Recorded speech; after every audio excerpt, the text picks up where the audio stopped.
Hey kids, Mr. Adam here. Books can provide some of the best adventures you'll ever go on. Today we're reading Little Red Riding Hood, retold by Gaby Goldsack.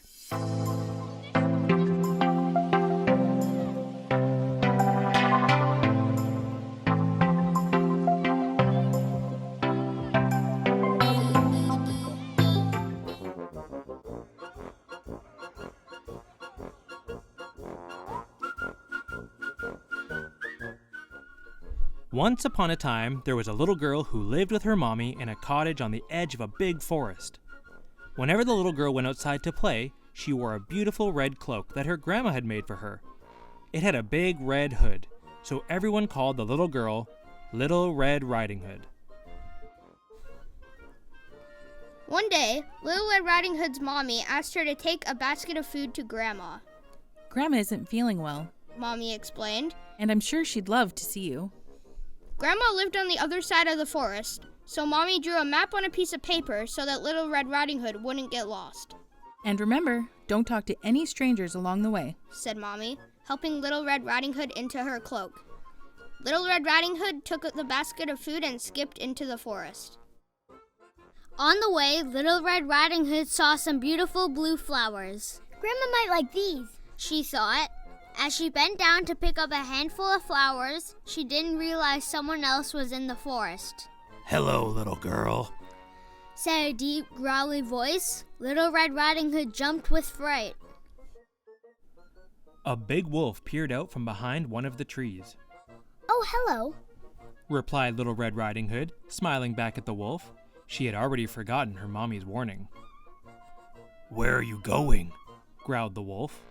I'm visiting my sick grandma who lives on the other side of the forest. Little Red Riding Hood explained. Ah, what a kind girl you are, smiled the wolf, showing off his razor-sharp teeth. Just then, the wolf's tummy gave a loud, rumbly grumble. What was that? Asked Little Red Riding Hood.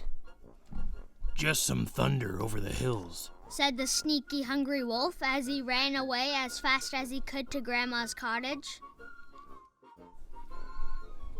The hungry wolf peered through Grandma's window and saw the old lady in bed.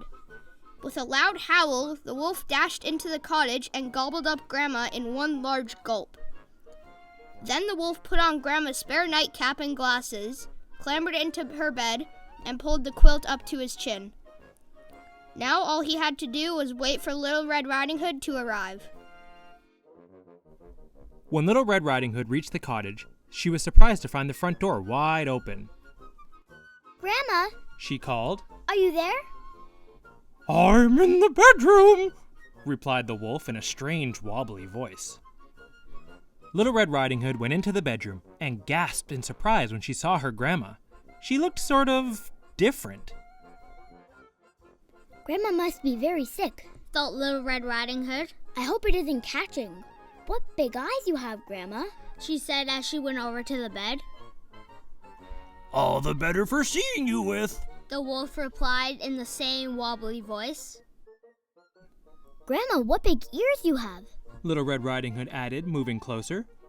All the better for hearing you with, said the wolf with a toothy grin. My, what big teeth you have, Grandma. Stuttered Little Red Riding Hood. All the better for eating you with. Little Red Riding Hood screamed and tried to run away, but the hungry wolf was too fast. He leapt out of bed and gobbled her up in a single greedy gulp. A passing woodcutter heard Little Red Riding Hood scream and ran into the cottage. When he saw the wolf's enormous belly, he guessed what had happened. He picked up the wolf and shook him hard. Little Red Riding Hood and Grandma flew out of the wolf's mouth. Luckily, they weren't hurt, but they were very cross.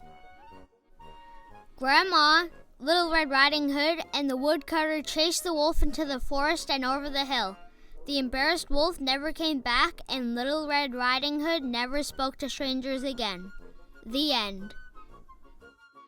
To get your worksheets that go with this or any other fairy tale, follow the link in the description to visit Mr. Adam's Teachers Pay Teachers.